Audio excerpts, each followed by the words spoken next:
In this video, I'll show you how to add hyperlinks on LinkedIn posts.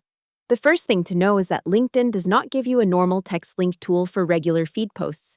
In other words, you cannot highlight one word inside a standard post and turn that word into a clickable hyperlink the way you would in a document editor. LinkedIn's Help Center for sharing links in posts explains that the normal method is to paste the full URL into the post box, while LinkedIn's article editor separately includes a real link tool for adding hyperlinks inside articles.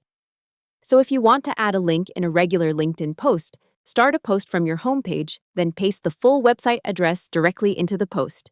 LinkedIn says you can paste the link or type the URL in the post field, and once you do that, LinkedIn can generate a link preview for supported pages.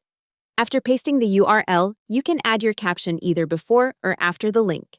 LinkedIn also says that when a shared URL is longer than 26 characters, it may automatically shorten how it appears after you publish the post. And if there is no text after the link when you share an article, LinkedIn may hide the visible URL from the published post while still keeping the post linked. If your goal is specifically to make one word or phrase clickable, that is where the limitation comes in. For regular LinkedIn posts, LinkedIn's official posting help only supports sharing the URL itself, not attaching a hidden hyperlink to selected words.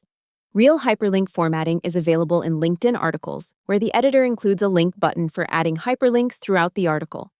So, the practical method for a normal post is this. Write your caption, paste the full link, let LinkedIn create the preview, and publish. If you want cleaner presentation, place the link on its own line or at the end of the post so the text stays easy to read. That presentation tip is my recommendation based on LinkedIn's standard URL sharing behavior. It is also worth knowing that LinkedIn treats mentions differently from links. You can tag people in posts by typing the @ symbol and choosing their name, but that is not the same as adding a hyperlink to custom text. So the simple answer is this. In a regular LinkedIn post, add the full URL by pasting it into the post box. If you want a true clickable text hyperlink, use a LinkedIn article instead of a standard post. Hope the tutorial was helpful. Subscribe to my channel and see you in the next video.